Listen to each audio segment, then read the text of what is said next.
Welcome to the next episode of Perspectives with Jeremiah Stephenson. This is your host, Jeremiah Stephenson, and today I've got a wonderful friend of mine, Jason. Everybody calls him Blue Williams. How's it going? What's up? How you doing? I'm doing pretty good. How's your day been? It's been a day. Yeah.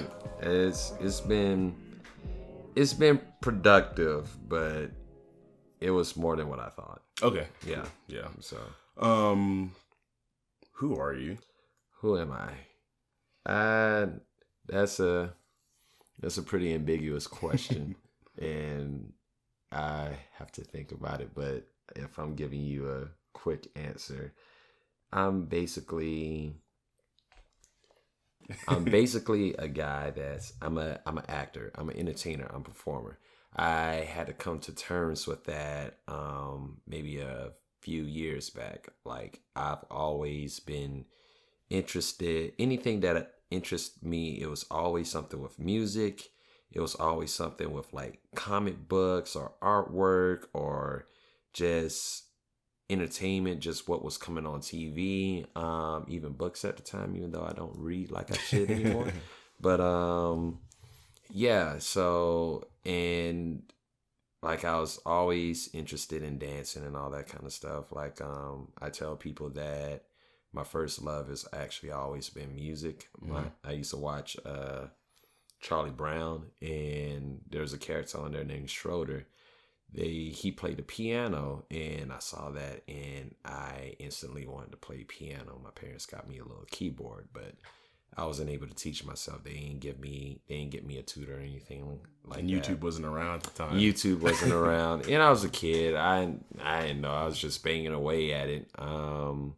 But yeah, then I've always watched cartoons and stuff. Always found joy in that and watching TV shows. But I went down to West Palm Beach, Florida, because that's where my mom is from, and we would go down and visit family there. Usually about every year almost. And my uncle Eric, I looked up to him when I was a kid, and he used to read comic books and he used to draw and everything. So when I got back home, suddenly I got into comic books and I got into drawing. I started drawing. For the longest time, I thought I was going to be a comic book artist, and I had all these little ideas and stuff for like stories and whatnot. And also some of that also came from where I played with my action figures, because I would make up storylines for them, and I would do voices. I would ham it up like big time and everything. And just a very, very big imagination. And when I was in high school, it was either middle school or high school, probably high school, 8th grade. I was taking an English literature class, advanced English literature class. And our teacher wanted us to do a monologue from Shakespeare's Romeo and Juliet, and we had to do a preview. Like when we did the actual day that we would do the monologue, we had to be off book, but we had a preview day. On this preview day, we could still use the book, and so I found a little monologue that I wanted to do, and it was my turn. I went up and I just hammed it up, and everybody was like, you're good. You should be an actor. And it was like, ding. Nice. So then at that point, the following year, I think it was, so that had to be 9th grade. The following year in 10th grade, I joined up with the drama club. Drama club got me over any like anxiety, stage fright, and all that kind of stuff. I was never the lead in anything, because usually that would go to the most popular kids in school. Yeah. And I was just middle of the road. But it just continued. Everything continued on into college. And while I was in college, I also tried to take art as a major there, because I swore I was going to be a comic book artist. I was going to get my animation out there, and it was going to be anime and all that stuff. But when I finally switched over to art as a major, I was at Georgia State, and it just became like more of a job, and it took away my passion. Nice. And so then I meandered around college for a while, switching majors and stuff. And I wish I would have did the theater thing. But yeah.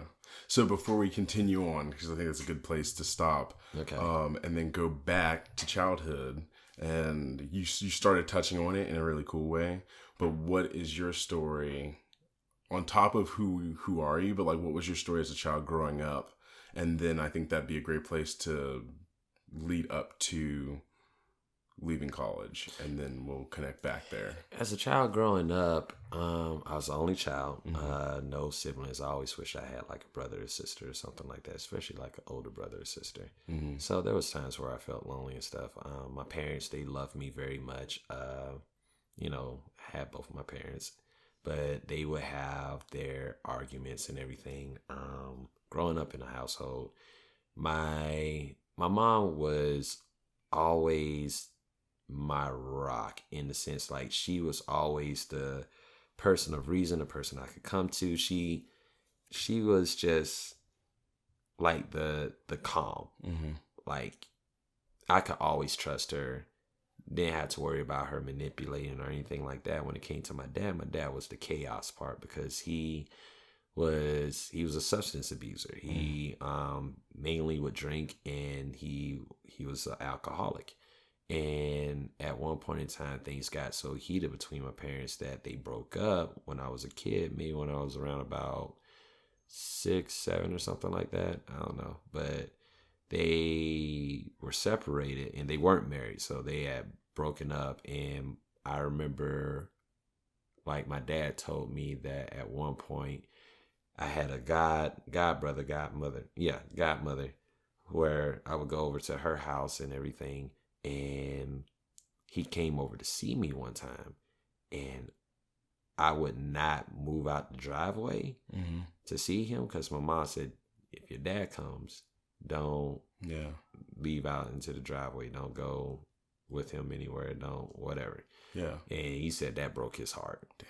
You know, and he straightened up. And my dad had a history of getting sober for a while and then falling back into it over and over again. And that always caused problems. And so even though he loved me, he was always my cheerleader and everything, he would also be very manipulative. And when I was young, he would take me with him on car rides, and he would tell me all his stuff, all his baggage, everything, and basically to get me on his side of things and whatnot. Like, he taught me some good things, and he taught me some bad things. And as I got older, I had to filter those particular things out, and that's when we started butting heads.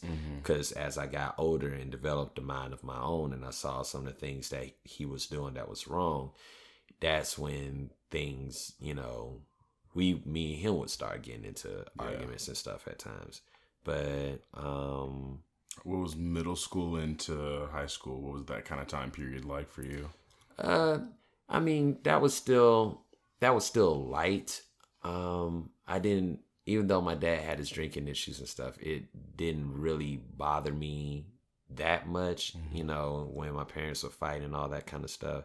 Because I would go outside, play with my friends and all that, and I would just do school. I just had my mind on everything else, including drawing and making up my stories. You see, middle school, how long was I playing with action figures? At some point, that stopped. And then you look in my room, and I've got action figures freaking everywhere. Yeah, but you're not playing with them. No, they're very much like the little statue type thing. Yeah. It's like, I like collect them, and I'll hold them there. Yeah. I had this Juggernaut action figure, and I just got this new Spider-Man action figure. Just got them from the Toys R Us store. My parents was like, okay, this is going to be your last toy for a while. Oh, wow. Like, okay, cool. You've been breaking these things like all the time. And I was like, it's fine. I was so happy because I had a new Spider-Man, because my other Spider-Mans were broke. And Spider-Man's like my favorite solo superhero. So in any case, I started playing wrestling with them. Man, Juggernaut threw Spider-Man to the ropes. Spider-Man came off the ropes, and Juggernaut did this power slam on him. I swear to you, Spider-Man went in every single direction. Dang. Just shattered. And I was just like, ah!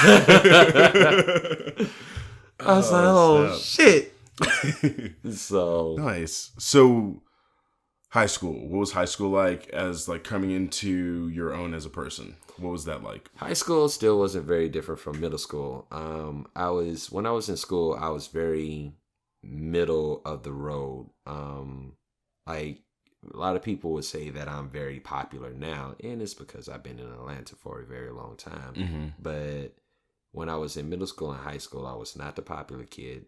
I was just average, Yeah. just run of the mill. Like most people knew me and most people were cool with me, but I wasn't getting invited to the parties or Right. whatever, and I wasn't really inquiring about them or anything too much. So I don't know. It was just the same as in middle school. Just transferred over to high school because the people that I knew in middle school transferred over to high school, and just everything just kind of continued on.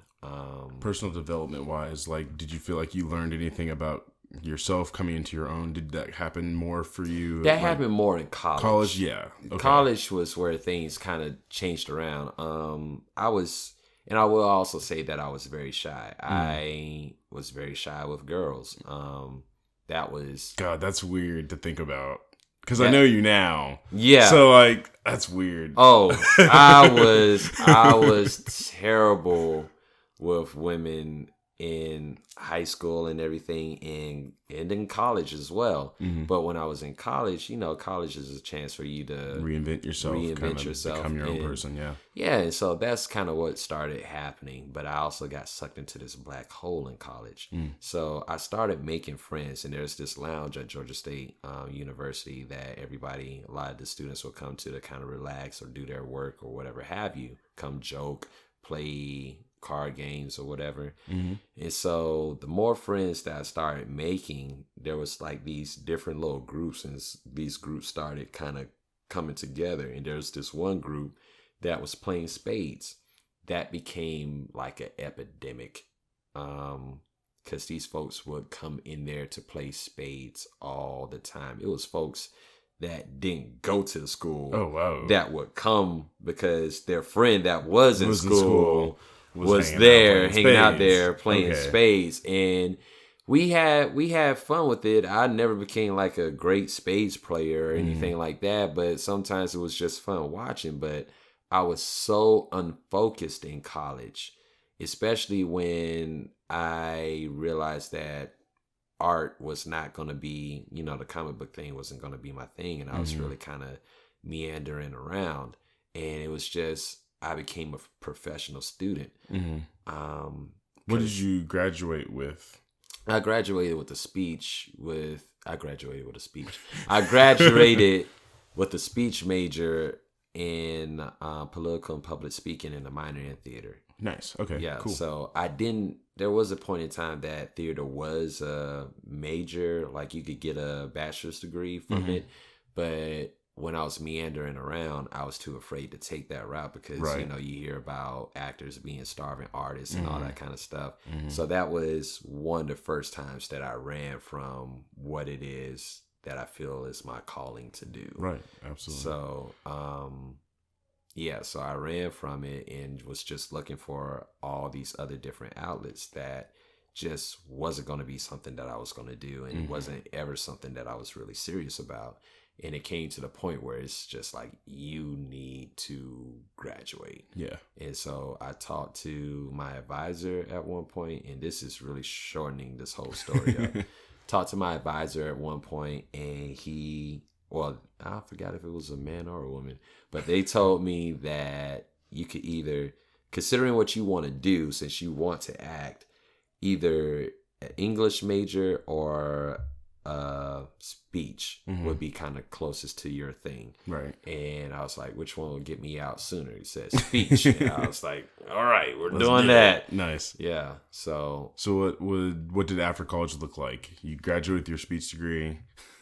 There's a few things. Yeah. So while I was in college, there were some things that happened, like my mom, she passed away. There was a whole thing with that. Like my mom, she got cancer. She got diagnosed with cancer in 2008, and then she passed away in 2009. And so, that really hurt. And then me and my dad had a falling out in 2010. Mm-hmm. And in 2010, I moved in with my friend Josh. And while I was there, I was still going to college. And there were some things that happened where my financial aid was no more. Yeah. And so also the job that I had wasn't going to pay me enough to really be able to take on my new financial responsibilities and go to college. So it's like, what can I do? What can I do? And I started talking to some people at the current job that I was at the time. And everything just was like military. Mm-hmm. You know, they'll pay for your schooling and all that kind of stuff. So they said, if you don't want to do the Army where you be sent all the time, yeah, you could do Air Force and maybe be a reservist. So at first I tried to do active duty, but I was too old for active duty. Mm-hmm. And so I went in as a reservist. And so I was with the military for about 6 years. Okay. I was a hydraulics mechanic. Mm-hmm. And I was stationed at Dobbins Air Force Base. What was that like? What was that experience being in the Air Force, but not starting as a younger person? Like, what was that kind of? So when I was in basic training, that's where it really kind of hurt. Mm-hmm. So basic training, there was a lot of folks that were young because they're fresh out of high school or whatever. And, you know, if you do something wrong, they punish not the person that did something wrong, Everybody. but everybody. Yeah. So love them to death, but these knuckleheads, they would do what they just didn't care. They thought they were smarter than the average bear and they thought they could get away with stuff. And so we would always get in trouble at some point. But there was also manipulation, head games that they would play on you as well and whatnot. So it was, I say basic training was hell on earth for 2 months. Mm-hmm. And then went to tech school, and tech school was a lot better because we got a lot of our privileges back. It was like just a military college. Okay, you gotcha. know, college military style, and that's where you kind of learn about your duty, your job. Mm-hmm. You know, so that's where you got knowledge about that. Then they send you to your duty base, and then I was at my duty base, and that's where everything was kind of cool, but also you've gotten used to everybody being like a higher rank above you, and usually they're yelling at you most of the time. So when I got to my duty base, I saw that all these folks were higher rank, and I'm just sweating bullets because I can't say that's for most folks that come out of basic and tech school, but I don't like to get yelled at. Yes. Yeah. It gives me a lot of anxiety. And so all these folks that were higher ranked, I was just like, oh, what is this? Oh, I'm going to get yelled at all the time. Oh, and I don't know how to do this stuff very well. Oh, man. What have I gotten myself into? Yeah. I'll tell you a funny story. So the day that I was getting sworn in, they took me to this building, and I started having all my second thoughts. Okay. And as you're getting sworn in, I was praying. I was praying to God. I was like, Lord, if you don't want me to do this, you can let me know. Yeah. Give me a sign. Any sign will do.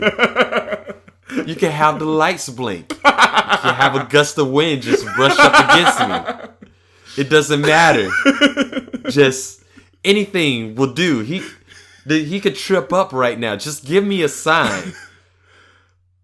No sign. And I was there for 6 years. Oh gosh. So, but the people, and I need to go and visit them. My coworkers in my shop, I've been blessed to have some good coworkers over the years, and this included being at my duty base. Like, nice. I had some really good coworkers that took care of me, that was trying to make sure that I learned the job and, you know, that I would be knowledgeable about it. But they also were very welcoming and accommodating, because we would get our work done, but we also knew how to have fun. Yeah, absolutely. That's something that I appreciate now is like, we definitely talk about work and stuff, but like we mostly hang out and have fun. But like I feel like we're definitely able to sit down and buckle down and get shit done when needed. Yeah. Okay. Your mom. Okay. What was finding out about the cancer? That entire process. What was that? So let me just go ahead and put out there that I am a Christian. I am a believer. Not one of these. Well, I'm a Christian. I'm a believer.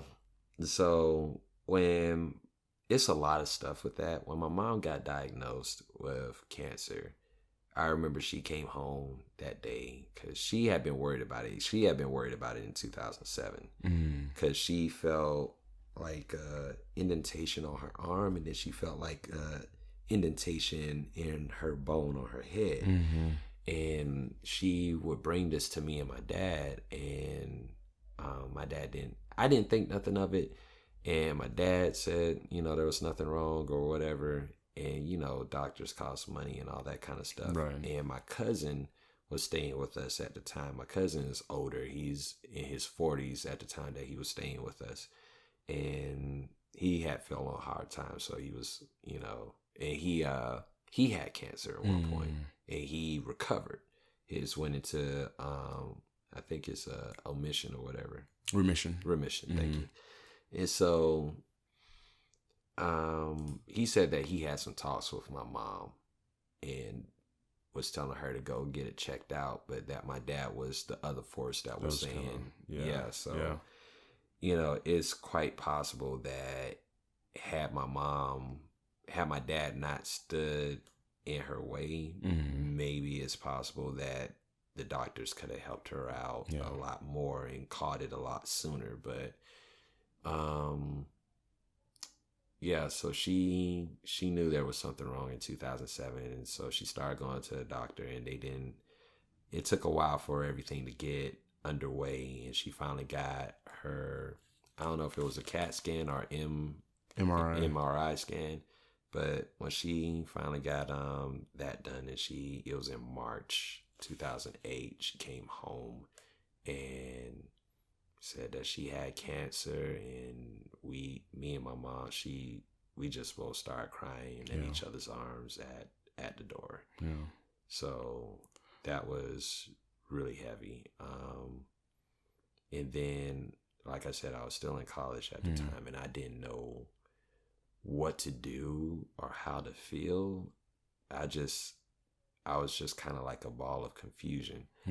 And they say that God puts people in your lives, for seasons, different reasons. I didn't mean to make that rhyme. Yeah. But while I became very open because I was praying a whole lot about the situation, and I ended up running into this old college classmate while I was in college because I had class with her, some semesters ago, and I had not seen her since. And we used to kind of hang out a little bit and stuff, and I hadn't seen her in a very long time. And she just happened to pop up in the courtyard one day, and we started catching up.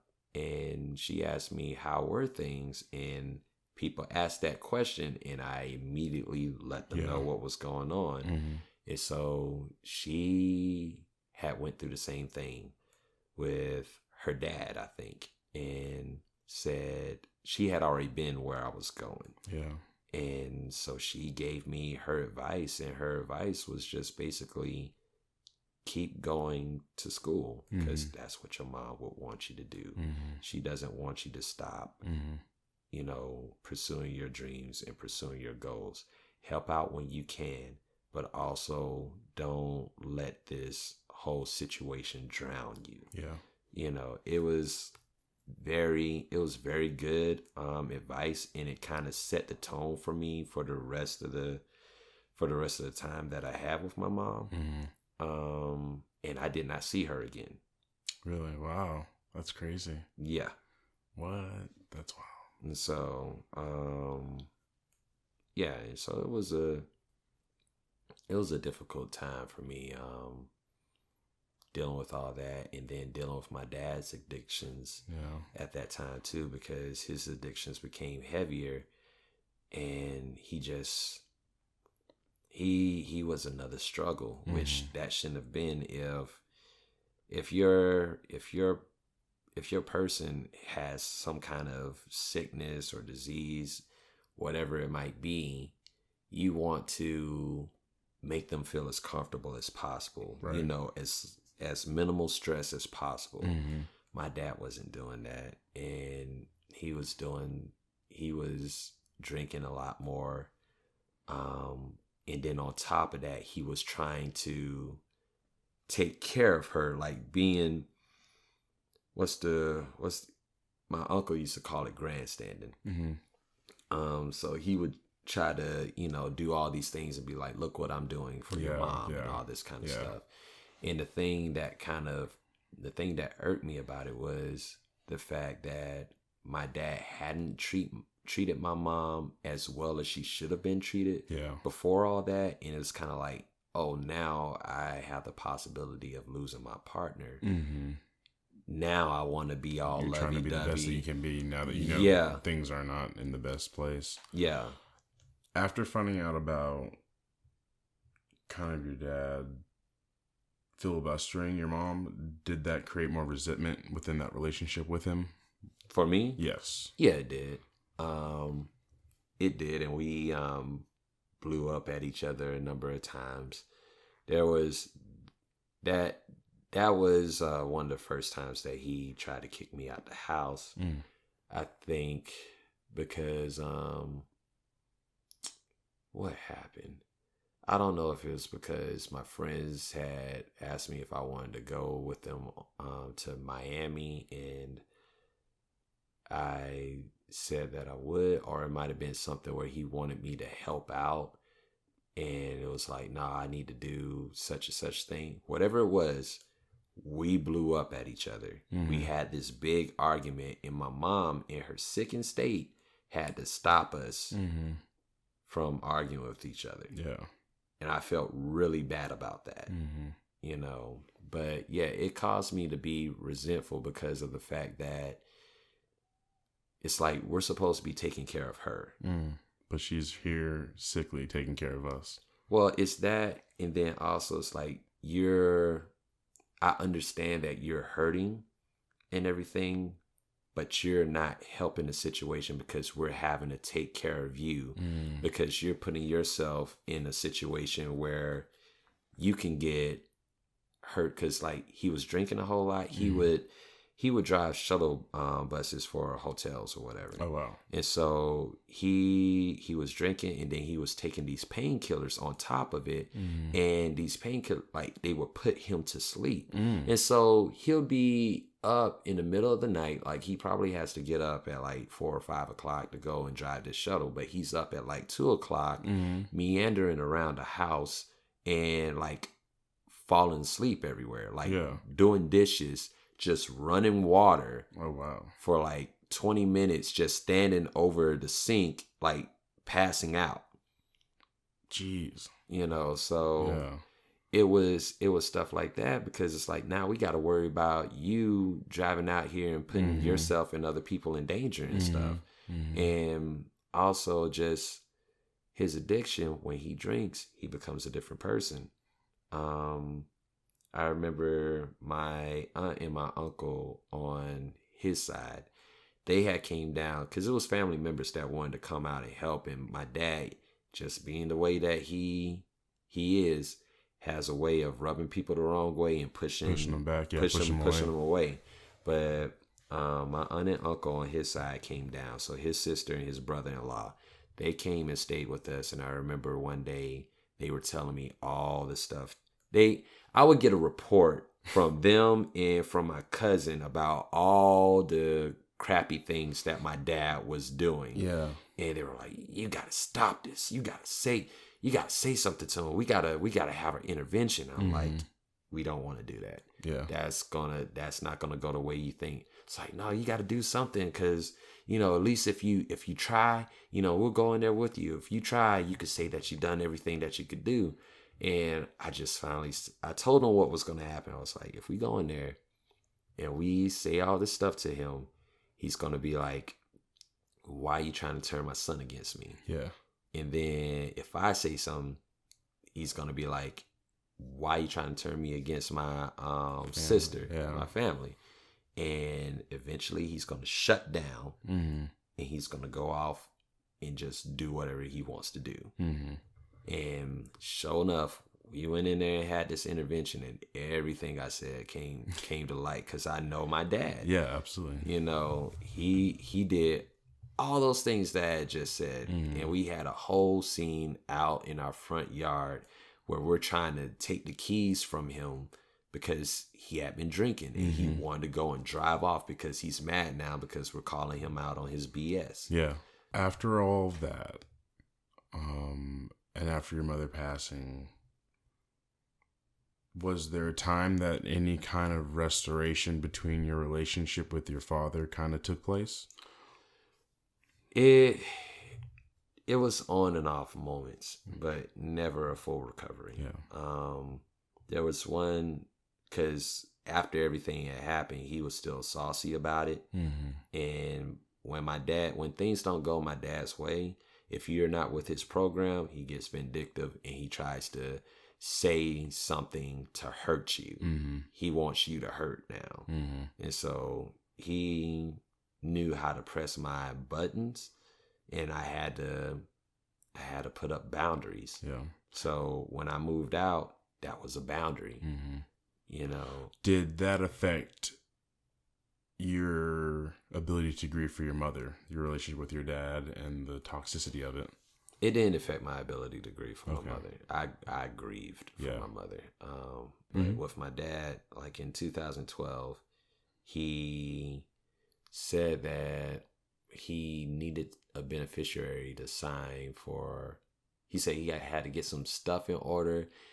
He needed a beneficiary to sign for life insurance or something like that, whatever. And at the time, I didn't think to know that, you know, you could sign anybody's name. I didn't need to be there or whatever. So we scheduled a day to meet up, and when we met up, like I was still upset. It's like, I do not want to see you right now because basically we had repaired nothing, you know. So I didn't want to see him. And when he came through, he started talking to me like everything was like we're shooting the breeze. Yeah. And nothing happened. We just here chilling. Yeah, and I'm like, where are the papers and stuff? He was like, what? You can't talk to your dad? Like, you know, you just want to. And we ended up getting into it, and he did not have no papers with him. You know, so it was just a way for him to see me. Yeah. You know, so that went bad, and then there was a time that I was working at the airport in 2015, and he was driving shuttles. And well, before that, 2013, I was graduating. I invited him out to the graduation, and my aunt and my cousin had came down to celebrate with me, and my dad came out because I invited him, and it was weird seeing him, and weird talking to him, but it's like you graduate college once unless you go and do the grad thing. So I wanted him to be a part of that, but we went out to dinner, and some of those things where he tried to keep me under his thumb, just some of those things started to come out, but because my aunt and my cousin was there, he started, but then he stopped. Yeah. He pulled back. He's like, never mind, we're not going to talk about that. Yeah. So, but in 2015, he saw me at the airport as I was leaving, and I was in the restroom, and I was washing my hands. It was the most creepiest thing. I was washing my hands, and I look up, and, you know, it's a mirror right in front of you, and I see in the mirror right behind me is my dad, and I'm just like, just staring at me. And so I had to talk to him. So then that's when we tried to restore things, and I told him, like, let's talk to each other once a month. Yeah. And we started doing that for a little bit. Then it fell off, and then we started trying to do it again, but at one point, the last conversation we had with that, he pushed the wrong button. So we were talking, and he talked a whole lot. I let him let him say all his stuff. Yeah. And then after he finished, and I was like, I can talk. He's like, yeah. And so I started talking, saying like, I'm glad that we're doing this and whatnot. It's just going to take time. It's like, how much time? Yeah. When am I going to see my son? When am I going to see my son again? And I was like, well, this has got to take time. I don't know when, but in my mind, it's like, I want to know that we can actually have a civil conversation, a few civil conversations on the phone before we go out in public and meet. But he was just like, I don't even understand why you're upset at me. Oh my gosh. Yeah. So he would say stuff like that. God. He would apologize 1 minute, and then the next minute be like, I don't even know why you upset at me. Like, I'm your dad. I would never hurt you. I was there for you when the doctor had taken you out of your mom's womb and slapped you on the butt. I give you the shirt off my back. I was there for you when you were in Little League, and I'll just he'll run the gambit. Finish. Then he said something about my mom. He was like, if your mom was here, she would be such and such with you. That flipped me off. Then I got upset. He hit the right button. Yeah. And that stopped us from continuing on. But so at this point, had you finished the military at this point? No. Okay. I didn't finish until 2016. Okay. And then I didn't tell him anything that was happening in my life. I didn't even tell him about the military or nothing. Yeah. So with my dad, the last time I saw him was that we kind of had a recovery thing was back in 2017. And it was the end of that. It was late that year. My barber, who my dad was still going to, well, his barber, had hit me up and said, like, your dad is going through X, Y, and Z. He's being evicted out of his house. Needs you to help if you can or whatever. And so I was like, man, what is this BS? I went ahead and got all tangled up into that mess. And we had a U-Haul. I'm not going to give all the specifics, but we had a U-Haul and went over to where my dad was staying at. And my barber was like, you want to come in with me? I was like, nah, you go ahead in, because all we're going to do is argue or whatever. Yeah. It's like, I'm just saying, man, your dad would actually be happy to see you. So I just said, okay, if you want to see this thing go down. Yeah. So I went ahead and went in, and it actually ended up being a really good conversation. Because like, despite all my dad's flaws, like, my dad really does love me. Like, his nickname for me was Sonny Boy. And so when I came in, it's like, hey, Sonny Boy, and it was just sad that he had this codependency on me because of the alcoholism, this toxic relationship, that I had to put up these boundaries and that we couldn't work through that. But we talked and we kind of caught up, and it was hard to see him the way that he was, because he was going through some health issues and stuff. And we were trying to figure out a way to get him up to Virginia where his family and everything was at. But yeah, that was, and that after that day, things ended up going downhill. Yeah. But I think it's a blessing that you were still able to have that, though. Yeah, because he passed away the very next year. Yeah.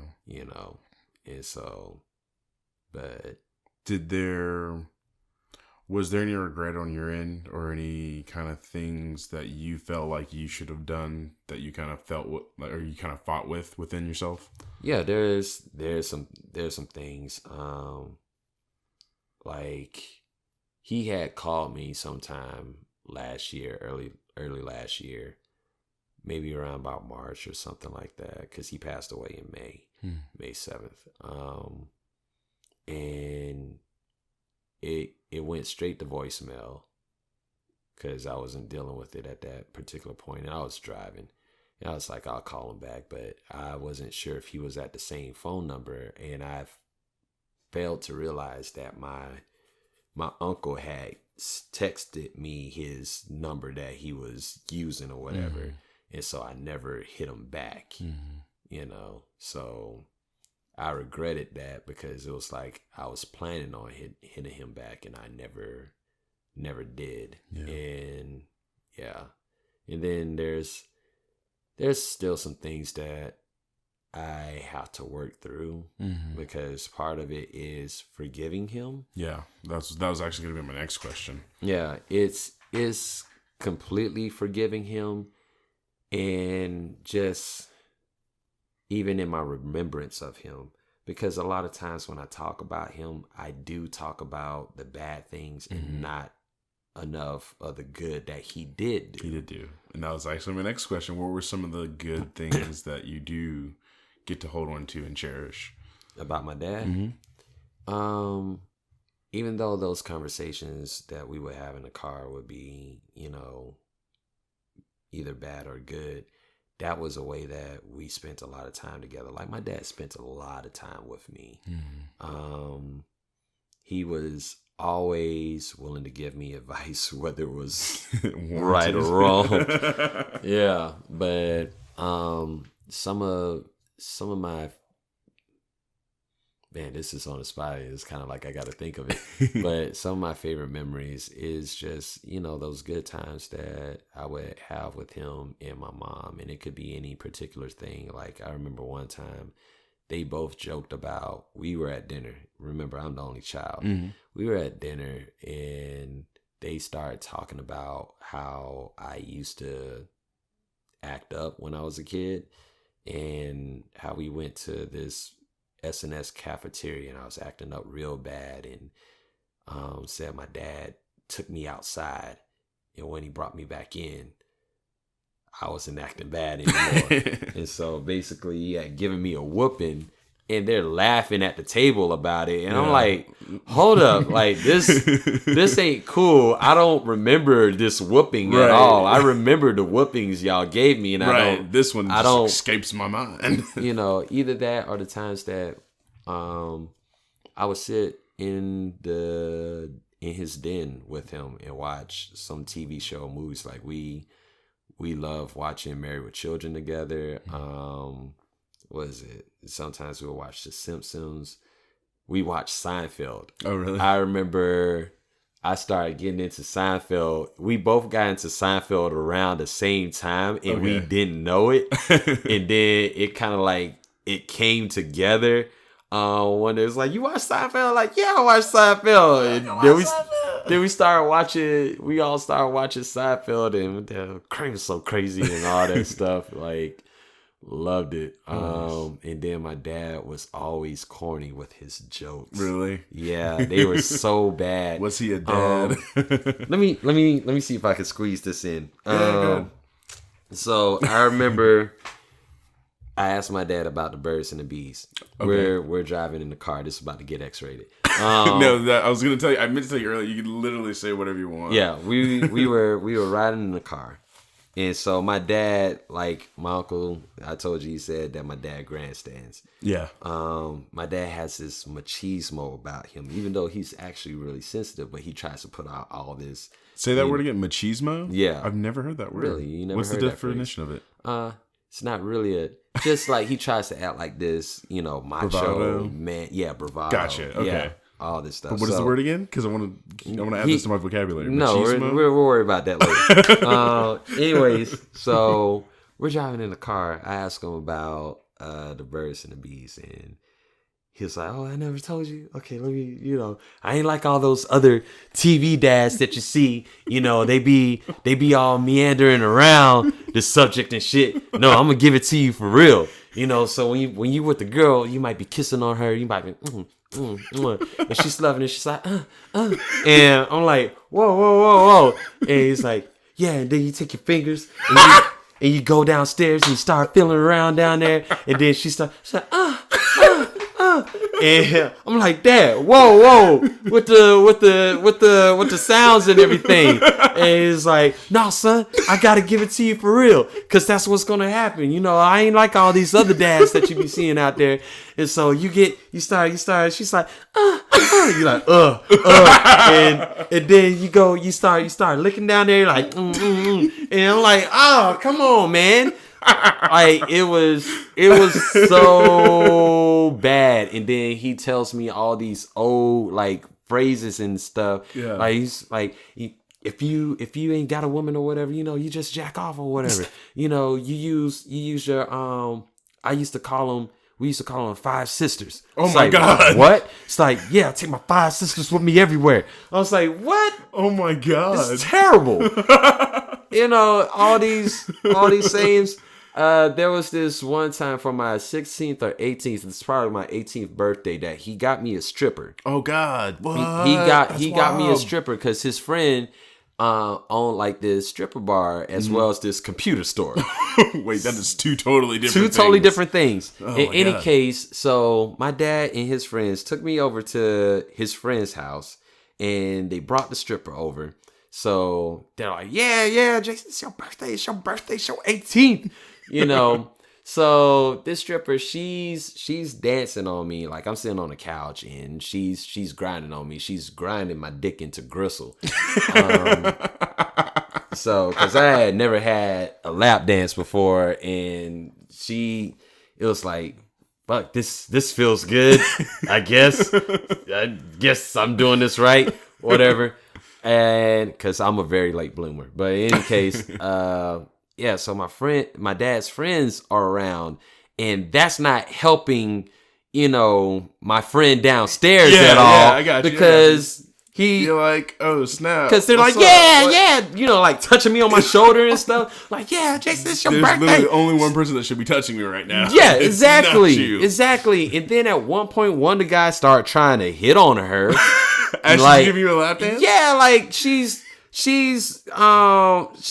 sitting on me. I guess it's reverse cowgirl or whatever, and sitting on me. And the dude like sits in a chair on like some kind of stool and is talking to her while she's giving me the reverse cowgirl. And I'm just like, the fuck is going on here? And then my dad made it even worse. He's like, come on, Jason, you gotta feel on her titties. You gotta feel on the titties. Why you ain't done nothing with the titties yet? Go ahead and suck on them. Like this. Wait, oh God, did he suck the lady's titties? He sucked on her titties. It's like, I don't want to suck on her titty after I got dad juice on the titty. Who wants to do that? I'm not turned on anymore. I'm not aroused. Oh God. I want to go home. Can somebody take me home? My dad's friend, my dad's other friend that owned the stripper joint or whatever. Yeah. He was the only one that talked any sense. It was like, hey guys, maybe we should let them go in the other room. And they're like, no, it's cool. You know, this is my son. This is his birthday. It's like, man, somebody take me home. I'm gonna go and play some video games. Oh God. That's a true story. That really happened. That's great. Yeah.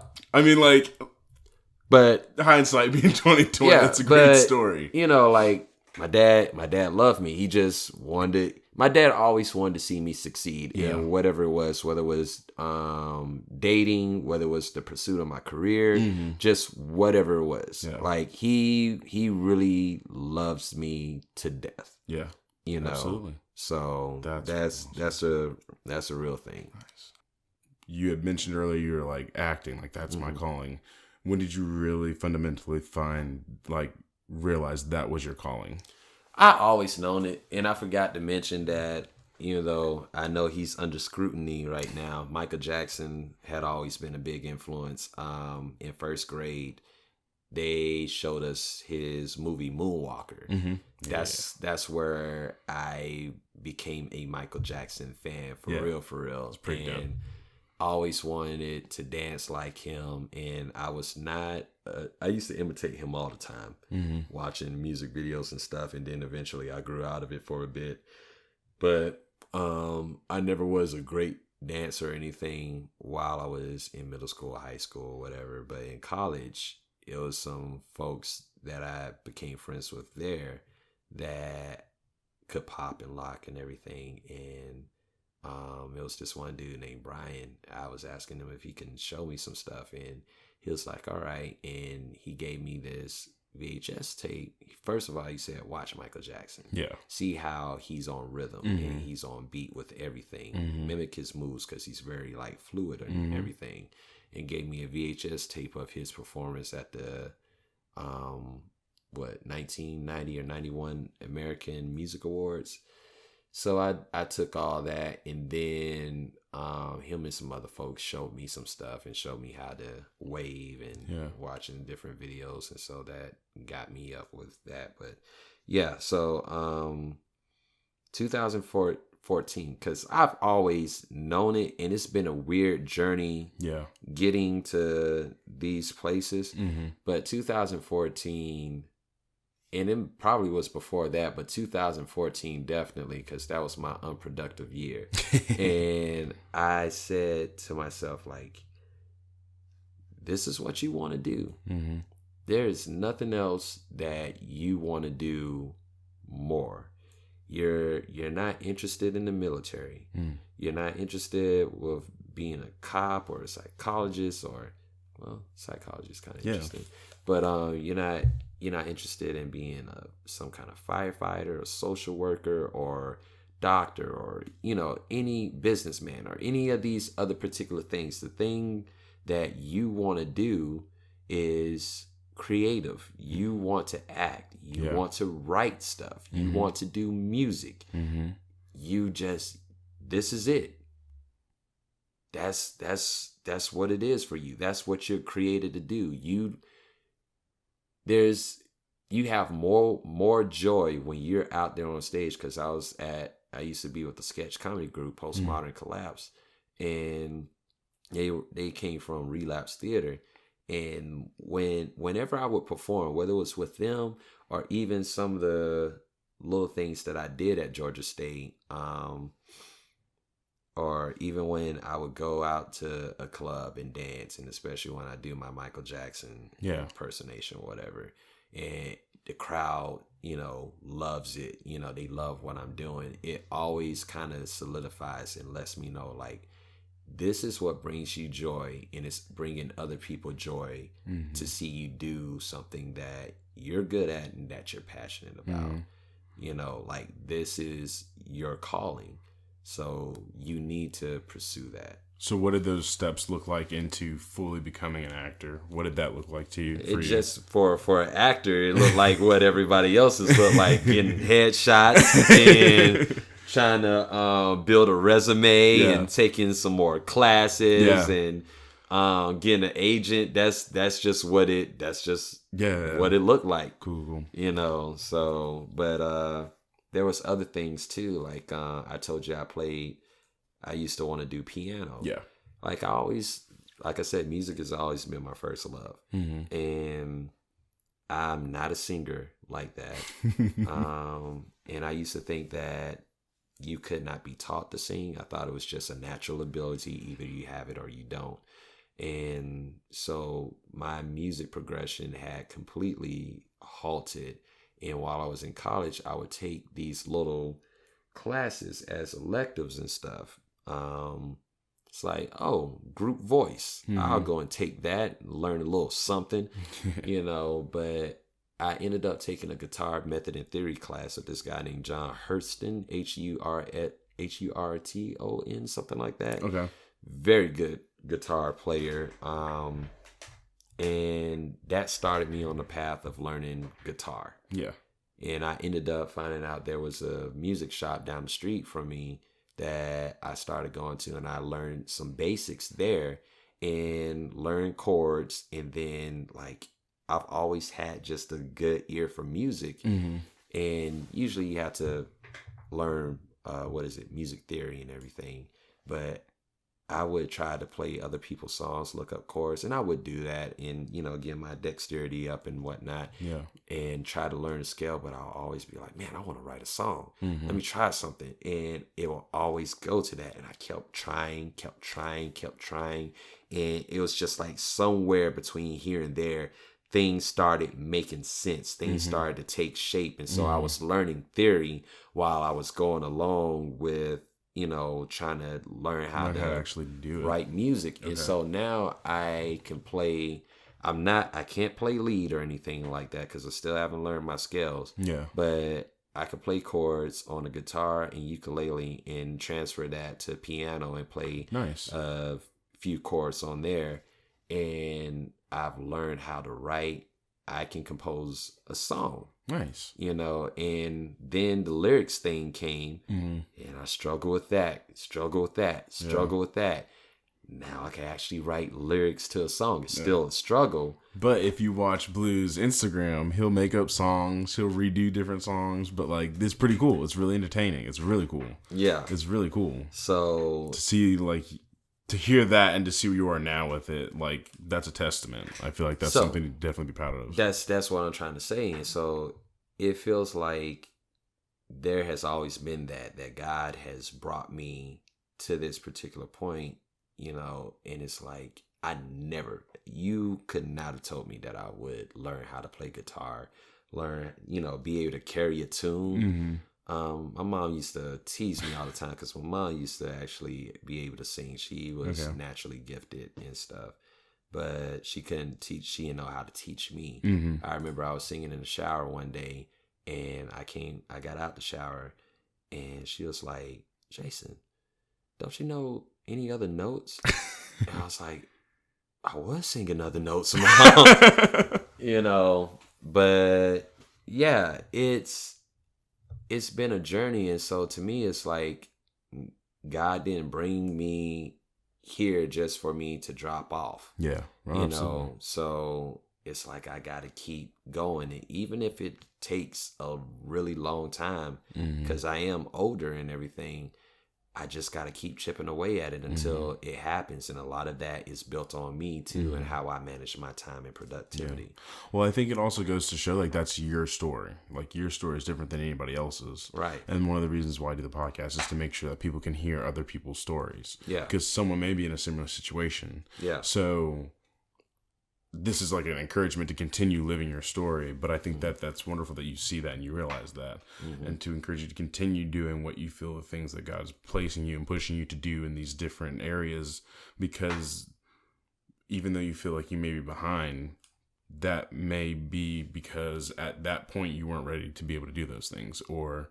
so forth. And like, you come into a maturity when doing certain things. Then, like, if I tried to do this 2 years ago, I'd be terrible. Like, I'd be a crass little bitch. When I was taking classes with Dwayne Boyd, Premier Actors Network, there was a mantra that we would say. I think at the end of class, it'd be like, my career will progress in its own perfect time, in its own perfect way. Just because we as actors, we compare ourselves to a lot of other people. And when they getting bookings, and it's like, oh, they getting bookings, why am I not getting bookings, and all that kind of stuff. Yeah. And that might have just been something that's for them, and it's difficult to understand that. And, there's so much, I think, in our lives just as human beings where we're like, I woulda, shoulda, coulda, kind of a thing. But, that mantra just, it does kind of help and kind of places you in that moment of, my career will progress in its own perfect time, in its own perfect way. It doesn't mean that you just sit on your, well, I don't want to use that phrase. It doesn't mean that you just be lazy, but it just means like, just keep pushing at it. Yeah, absolutely. We have a question from our previous guest, who you happen to know. But I'm not going to tell you. I'll tell you after we finish recording, because the listener has to go back and listen to the last episode to hear who it was. So you should do that. Jason, are you ready for this question? Sure. Question from our last guest is, what is your leap of faith, and what will it do for your life? What is my leap of faith? What is your leap of faith, and what will it do for your life? Like, what leap of faith have I already taken? Not have you already. If you've already taken it, what's the next leap of faith you could take, and what could it do for your life? Okay, the future leap of faith. Leap of faith. Let's see. A leap of faith for me, I guess, would be like, that's a difficult question, but I'm gonna just go with this. Mm-hmm. I think it would be a couple of things. One, it would be to maybe go out to California. Maybe not move out to California, but get a game plan together. Go out to California and start looking for an agent or manager or whatever have you. And that would help me to progress my career further because they're always looking at LA actors, and it's just, there's opportunities there. Like, yes, they're shooting here a whole lot, but it's people that you can meet down there, well, over there, that can put you on something right then and there because the producers and stuff are all down over there. Another leap of faith is for me to, it's hard to say leap of faith, but it's to put my music project out there. You have a music project? Yes. You know that? No. Yeah, I've been wanting to put a band together for. Okay, I knew about the band, but for a few years. But okay, I have a few music projects, and it's. Whenever you want to get to recording, we know people. Like, well, I need to know that. But once I get all of that together, it really will be a leap of faith of putting all that stuff out there. Yeah. Because you never know how people are going to receive your stuff. Yeah, that's true. You know, in my eyes, I think it's good. You know, I think the particular show that I would give would be really good, but you never know until you get there. Well, I know you, and I've performed with you on stage at MJQ, but I know it'd be better than Meek Mill and Future this past weekend because they were terrible. And the crowd was shit, but they were also telling the crowd that the crowd was shit, but the crowd wouldn't have been shit if they had done their job and hyped up the crowd. Yeah. So, yeah. What is your question for our next guest? What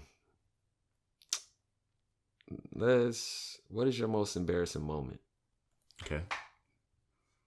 I decided not to go deep. Thank you, because literally everyone for the last 20 episodes, no, not 20, for like the last 4 or 5 episodes is like just super serious. And I like that. I think it's great. Yeah. But I've also been like, can we not give people like a midlife crisis in my like podcast?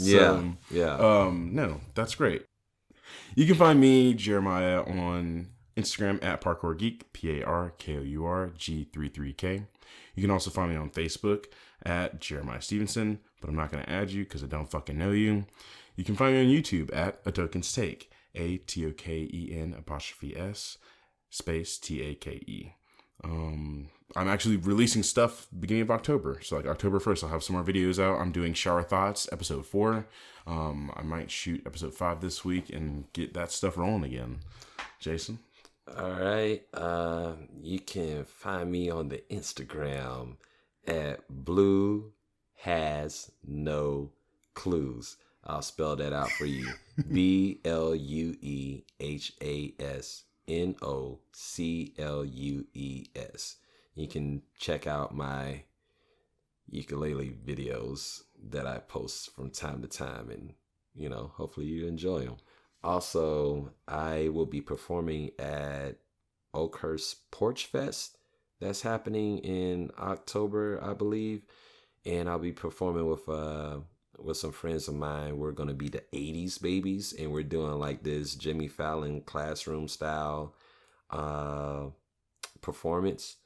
And I also did a little short web series called Living Room Sessions, which you can find on Vimeo, Vimeo right now, The Living Room Sessions.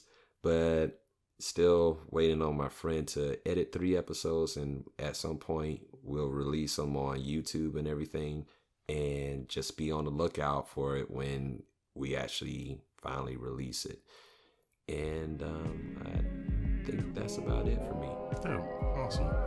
Well, we will see you, the listener, next time on Perspectives with Jeremiah Stephenson. Be love, be life, be. obviously.